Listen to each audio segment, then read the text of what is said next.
दोस्तों, आज हम बात करेंगे कि अगर आपको कभी डोमिनेटिंग नेचर वाले पेरेंट्स मिल जाए तो उसको कैसे हैंडल करना है। आप एक होम ट्यूटर हो, अच्छे से पढ़ा रहे हो, ईमानदारी से काम कर रहे हो और इस जर्नी में आपको कई तरह के पेरेंट्स मिलेंगे। अच्छे बुरे अनुभव होंगे, उनमें से कुछ कड़वा अनुभव होता है जब पेरेंट्स डोमिनेटिंग होते हैं। पेरेंट्स डोमिनेटिंग होते हैं, ये डोमिनेटिंग वर्ड बड़ा ही अच्छा है। आप ऐसे भी कह सकते हैं जब पेरेंट्स लीचर होते हैं, सॉरी टू से, पर ऐसे लीचर पेरेंट्स होते हैं। अगर कोई वीडियो देख रहा है तो उन्हें सीखना चाहिए कि एक टीचर का रिस्पेक्ट करना चाहिए, उसका शोषण नहीं करना चाहिए।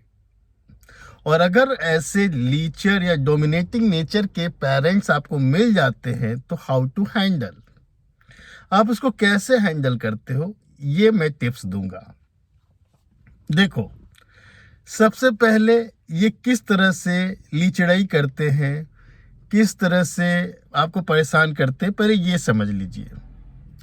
जब आप क्लास दे रहे होते हो ना, तो जब आप पढ़ा रहे होते हो तो कभी वो आपके पीछे खड़े हो जाएंगे, कभी वो पर्दे के पीछे छिप जाएंगे, कभी किसी बहाने से आपके आसपास ही घूमते रहेंगे। उनको आप पे कोई ट्रस्ट नहीं है, वो आप पे कोई विश्वास नहीं है कि भाई टीचर ईमानदारी से बच्चे को पढ़ा रहा है। और जहाँ ट्रस्ट ही नहीं है ना, वहाँ रिजल्ट जीरो आता है। राइट? आपको अपने टीचर पे ट्रस्ट करना चाहिए, और अगर आप ट्रस्ट नहीं करते हो ना तो आपको रिजल्ट नहीं मिलेगा। फॉर एग्जाम्पल, आपका हार्ट सर्जरी होने वाला है और आप डॉक्टर पे भरोसा नहीं कर रहे हो ना तो काम लग जाएगी आपकी तो आपके पूरे, आप इतने भरोसे से होम ट्यूटर को बुलाएंगे तो होम ट्यूटर बहुत कुछ बदल सकता है, पर उसे बदलने तो दो। तो ये एक तो आसपास घूमते रहेंगे भूत बन के, कभी इधर कभी उधर कभी उधर, और बीच बीच में आके ज्ञान भी दे देंगे।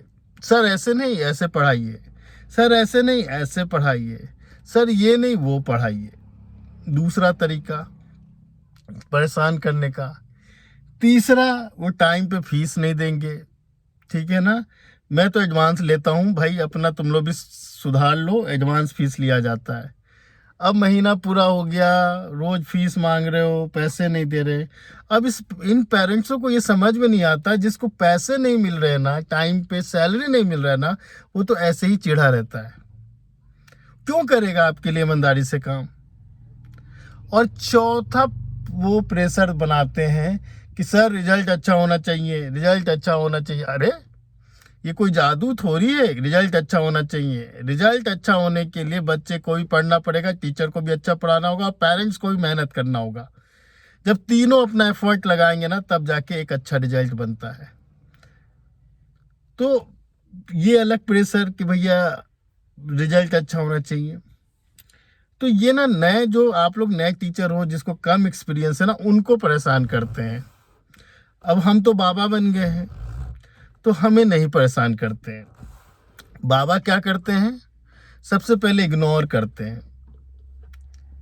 इग्नोर करते हैं मतलब मैं अपना काम कर रहा हूँ, इधर खड़े हो उधर खड़े हो उधर घूम, में कोई लेना देना नहीं है।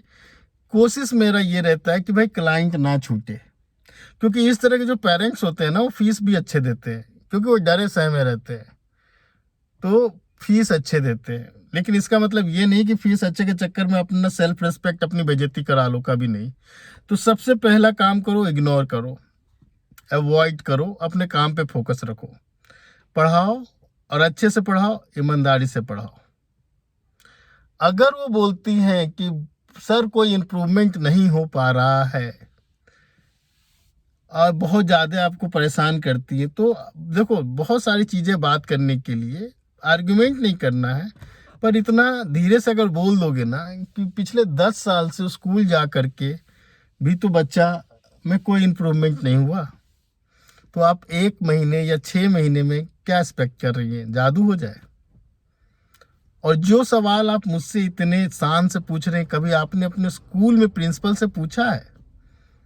प्रिंसिपल और टीचर के सामने तो स्कूल में जी जी madam, sorry madam, yes madam, इसके अलावा आप कुछ नहीं कर पाते हो, भीगी बिल्ली की तरह आ जाते हो। और यहाँ आप होम ट्यूटर पे शेर बनते हो, जबकि होम ट्यूटर ही आपके बच्चे का किस्मत बदल पाएगा। पर उसे करने तो दो, मौका तो दो उसको, अच्छे से अपने तरीके से काम करने दो। और बीच बीच में आके खुद का ज्ञान मत दिया करो, ठीक है ना? उसे अपना काम करने आता है। मुझे तो कोई ज्ञान देता है तो मैं बहुत बुरा फटकारता हूँ, बहुत बुरा, हद से बुरा फटकारता हूँ मैं। मतलब ऐसा नहीं, मतलब कि उनको याद रहता है कि वो फिर कोई डिस्टर्ब नहीं करता है। मेरे साथ तो बहुत सारा ऐसा हुआ है। रिसेंटली एक कहानी बता देता हूँ। रिसेंटली जो हुआ है कि मैं एक बच्चे को पढ़ाने जाता था, अच्छी फैमिली से, रिच फैमिली से। गरीबों को तो मैं नहीं पढ़ा पाता हूँ क्योंकि वो फीस नहीं पे कर पाते हैं, और मुझे भी फैमिली पालना है, तो मैं थोड़ा प्रीमियम बच्चों को ही पढ़ाता हूँ। तो बढ़िया रिच लोग, बढ़िया बंगला संगला, स्विमिंग पूल, मंत्री संतरी, पार्टी सार्टी, अच्छे स्कूल, टॉप मोस्ट स्कूल, उस स्कूल के बच्ची को पढ़ा रहा था। पर मेरे फीस देने में बहुत इनका आनाकानी, जान निकल रहा था, बहुत बार्गेनिंग, बहुत बार्गेनिंग। तो फिर भी मैंने उसको ज्वाइन कर लिया, पता नहीं क्या सोच के।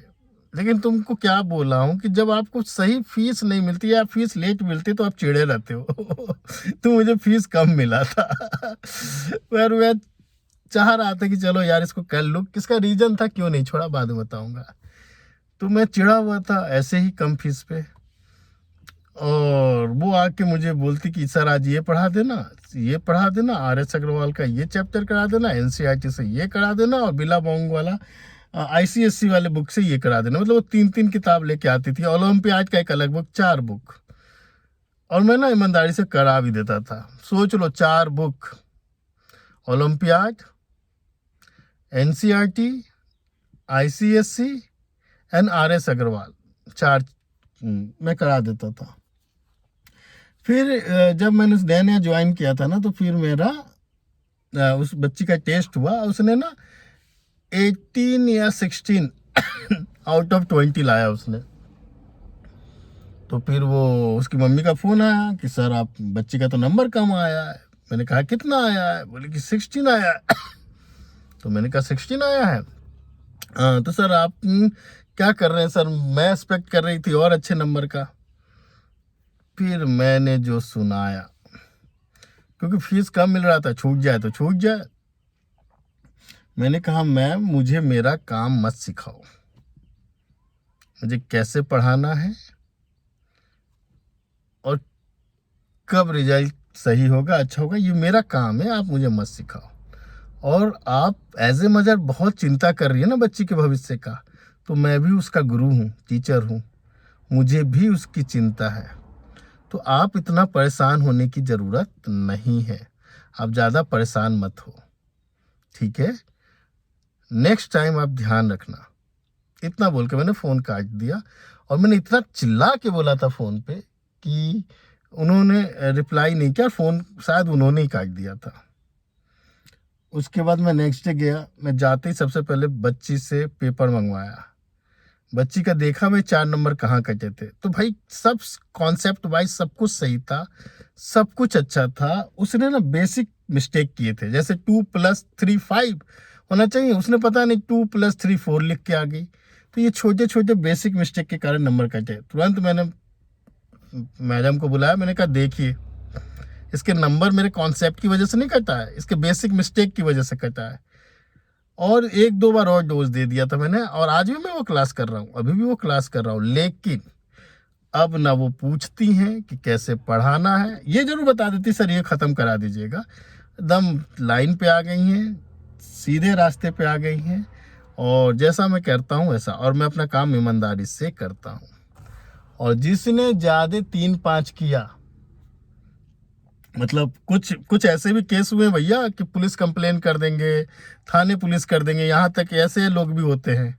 मतलब मैंने एक केस में बोला था भाई मैं ठीक है आपको नहीं जम रहा है तो मैं आपके पैसे लौटा दे रहा हूँ और क्लास ख़त्म। बोले नहीं पैसे भी नहीं देने और क्लास भी पूरे करने। तब जो मैं चिढ़ा ना, तो मैंने कहा लड़ाई झगड़ा करने का कोई मतलब तो है नहीं। तो मैंने वो 4-5 क्लास बाकी थे। ऐसा पढ़ाया कि जो पिछले 2-3 महीने का कॉन्सेप्ट है ना, उसका सत्यानाश कर दिया मैंने। हाँ जी, उल्टे कॉन्सेप्ट दे के आ गया।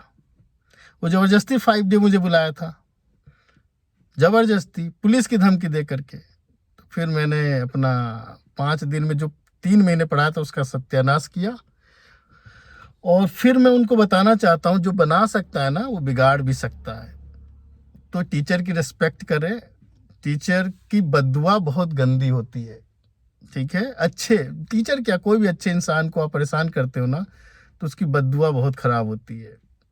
तो मैं तो साफ बोलता हूँ, मेरा दिमाग खराब हुआ और अगर मैंने श्राप दिया हाँ, महाभारत रामायण वाला, दिल से अगर कहीं श्राप दिया तो तेरा सत्यानाश पक्का है।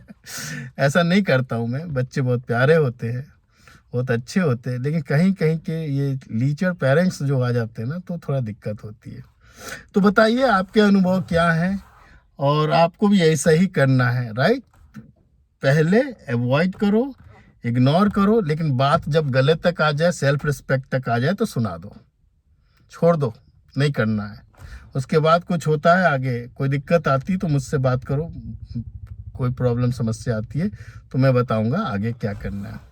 चलो आज के लिए इतना ही, बाय बाय, टेक केयर, और सब्सक्राइब करके जाना। चलो बाय।